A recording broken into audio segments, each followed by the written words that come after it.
All right, we're going to go and do a review. We're going to go over what I said in 2020 for 2021. This is going to be fun. Not.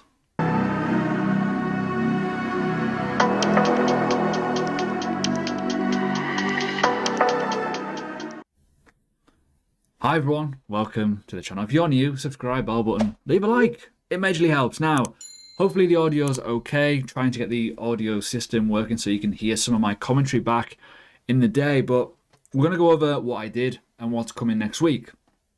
So I did basically a review of the year. I'm doing it a little bit earlier this year. So on the 4th of January 2021, I essentially did BTC price, Ethereum price, coin of the year, flop of the year, what the total market cap would be, the XRP outcome, don't know why I did that, and I also did a prediction for Polkadot and a top 10. We'll do a new version of this next week, but I'll do it more fancy in a presentation format, and I'll do the top 20 instead of top 10, and I'll do more different elements in terms of variation and certain things of what I think. Again, this was all my own thoughts back in those days.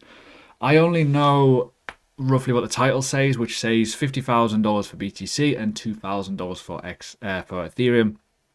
But we'll go over some of the commentary with what I said as well. It's quite interesting, but I've not seen the rest of the video. So I'll be stopping and starting and turning it to certain places so you can kind of speed it up.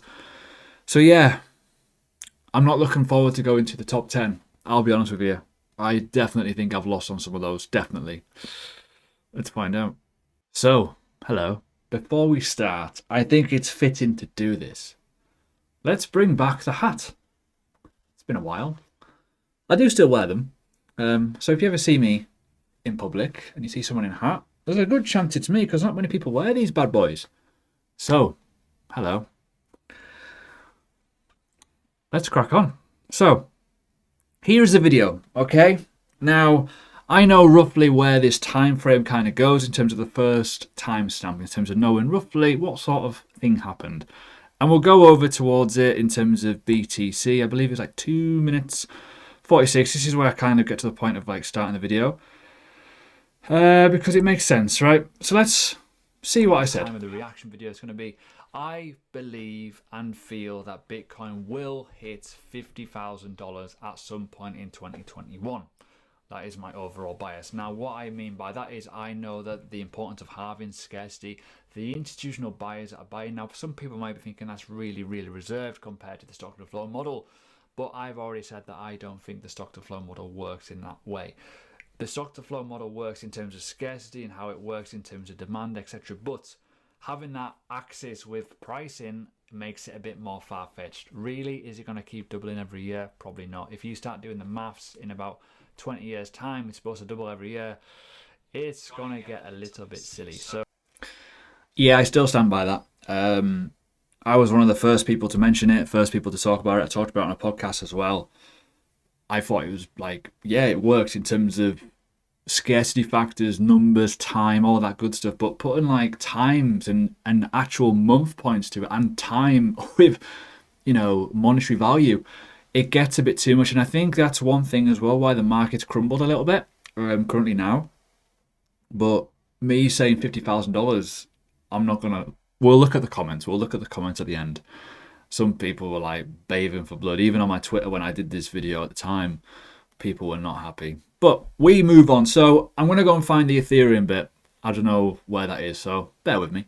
Right, found it. So Ethereum... You can tell by the title, it's $2,000.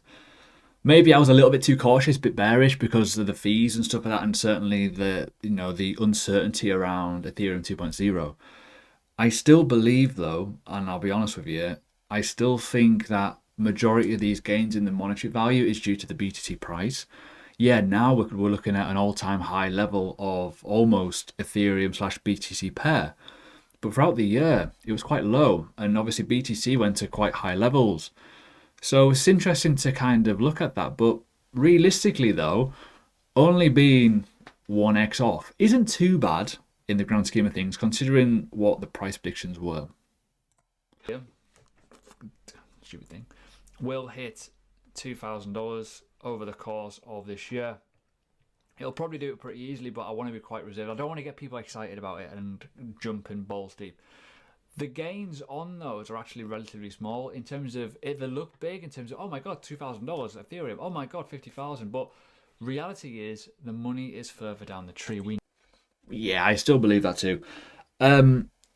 We've all seen what's happened in the market this year, and even going to $2,000, some people are like, yeah, cool, that's easy. But realistically, what about if it didn't happen? What about if we were looking at the end of the year, bit of a Santa rally at the time, actually. When you look on the price there, look at the last 7 days, look at the pumps on the last 7 days.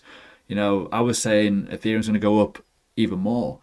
If I did that video a week prior, it would have looked at a much more bolder prediction. But realistically, I had to be careful. But I still didn't buy Ethereum. Most people know that. But hey ho, you live and learn. Anyways, let's go to coin of the year. This was done via developments only, not price. I don't know if it's a win or not. We'll see. Right, here we go. Not so much price action, developments, building. It's Polkadot, in my opinion. I'm taking a win on that. Anything at the moment. I'm taking a win. Trumping the development and the substrates, the parachains, all the IDOs essentially of. See, people will probably think it's a loss, but when you think about the 6 years of building, the parachains are now live. There's 5 of them, right? There's only going to be 100 now. I think a lot of people still don't understand fully what Polkadot is and why it's different to anything on the market. These 5 parachains that are just about to go live essentially are layer 1 blockchains, right? That is essentially Ethereum being put on a blockchain. It's crazy when you think about it. And we're not talking about like multiple ones of just apps on a chain. We're talking about a layer 1. That layer 1 will become, it could be 2,000, 3,000, 4,000 deep in applications, NFTs, transactions, all running off one relay chain, which is ridiculous. It's a parachain. So I think developing that as technology and development and being able to hold the course, I think that's actually done pretty well. Yes, there's other ones that have done incredibly well, like Avalanche is a great example. Even you could probably argue Solana, but I'm not too convinced on that one just yet.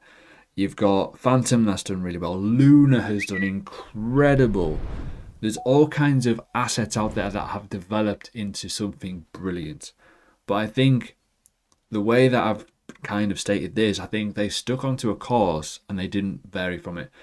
A little bit of a gripe with other coins, they flitter and flick between other things. I've said it about Zilliqa, right? They were all for enterprise, then they went to NFTs, now they're on metaverse. Just stick to what you were going to be originally doing. Just keep it simple. Allow others to build on you. But hey ho, everyone's different. Anyways, let's go to flop of the year. And I am taking a win on development. I think done well. They've set exactly what they were going to do and they've achieved it, which is good for the year. Most coins realistically don't do it. Sometimes they'll just say something and it will get delayed for a long, long time. Look at Ethereum, for example. Now, next one, as I've said, flop of the year. Let's have a little find of it. Now, very, very excited about that. Flop of the year. Now, this is where people will probably hate me for it, but I think Chainlink.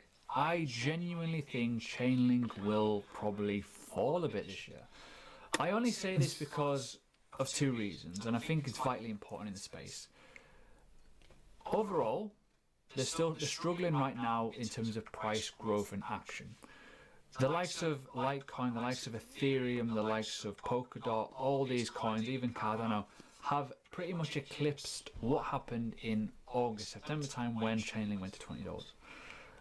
We all know, it's very, very common knowledge that Ethereum has a lot of developer tokens waiting to be done. You can look at the wallets, they're all there, you can see it, they're all in those little 500,000 sachets, and they get sprinkled on us every now and again.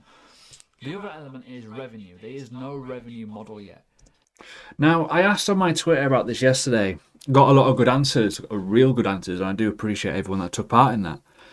And it still baffles my brain even today, right? When we go and look, bear with me, we'll go and look, and I know people will say, well, the price has gone up, but the price has gone up, but so has Bitcoin's price, right?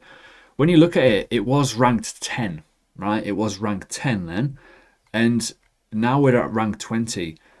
We're we're only a couple of $1 billion in market cap higher in a course of a year when the whole market has massively progressed. And I was like, people just couldn't fathom that I was saying it was going to go out the top 10. And yeah, a huge run in 2019, 2020 was great, but it has to sustain. It has to have that. And I don't know enough about Chainlink. I don't know what the revenue models are and how it is worked as an acquisition for the API. But realistically, though, it hasn't matured in price versus other projects out there, which bold call at the time. And I'm taking a win on that because definitely I think like a lot of people that bought Chainlink and were promising like, oh, it's going to do really, really well, kind of like, I know it's a patient game, I know stuff like that, but over the course of the year, I think 2021, I think Chainlink hasn't done very well considering where it was in the top 10 and now it's ranked 20. You could probably argue a few others like the likes of Litecoin as well in there, but realistically, that doesn't look very good. Anyways, let's move on to total market cap. Total market cap, what do I think it will become?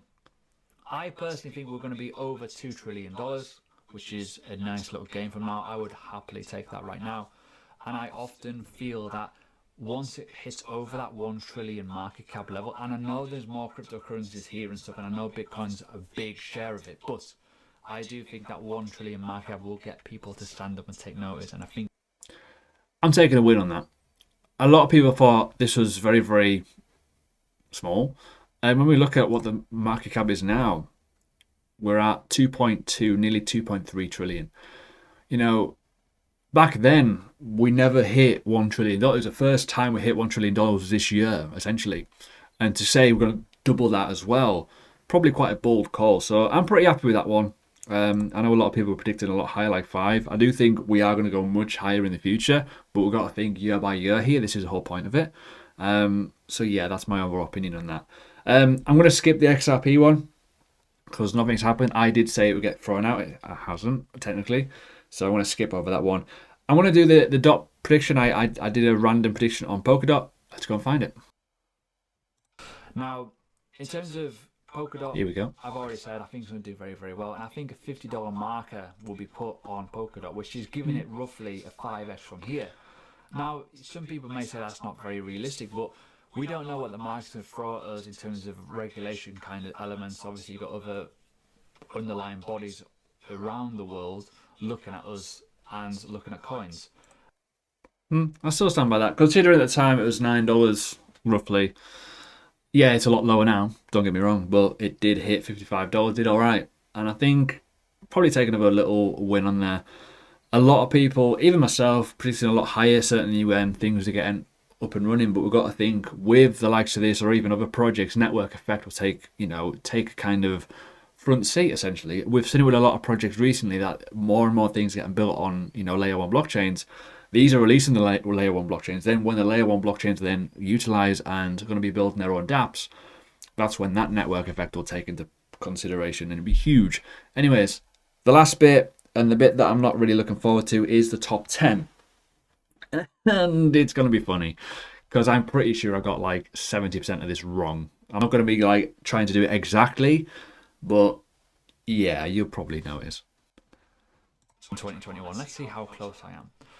Bitcoin number 1, Ethereum number 2, Polkadot number 3, number 4, Cardano, number 5, Tether, number 6, Binance Coin, number 7, Litecoin, number 8, USDC coin, number 9, Wrapped Bitcoin, BTC, Wrapped Bitcoin, and then you've got XRP number 10. Yeah, kind of, yeah. Didn't do too bad. The fact that BNB is a lot higher, Cardano a lot higher, XRP roughly, going from 4 down to, I think, 10 or 9 now. Wrapped Bitcoin, I was a bit ambitious with that one, thinking DeFi would do all right and it would probably go up higher. I think it's ranked 16 at the moment. Litecoin's obviously ranked 18. Polkadot's now 11. I was probably a bit too hopeful for Polkadot with parachains. I think the timing of the parachains was probably a little bit off. If they were releasing Q3, I think it would have been a different story.